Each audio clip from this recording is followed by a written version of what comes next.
အဲ့ဒီဒီဇိုင်းကနေအခုမြင်နေရတဲ့အင်ဂျင်ရှစ်လုံးတက် B52 ရဲ့အခြေခံပုံစံအသစ်ထွက်ပေါ်လာတာပဲဖြစ်ပါတယ်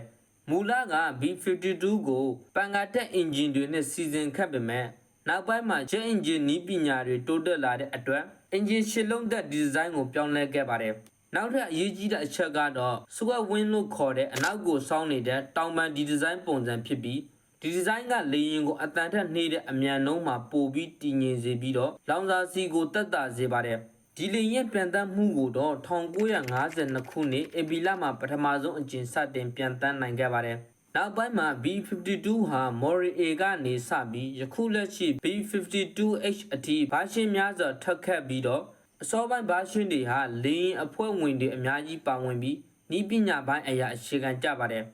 ဘီနဲ့စစ်ပွဲမှာ B52D ဘာရှင်းတွေကိုအများဆုံးအသုံးပြုခဲ့ကြပြီးတော့ B52HR နောက်ဆုံးပေါ် Turbofan Fan Engine တွေတက်ဆင်ထားပြီးလောင်စာဆီပိုမိုရှူတာနိုင်ပြီးတော့အလွန်ဝေးကွာတဲ့နေရာအထိတွားရောက်နိုင်ပါတယ်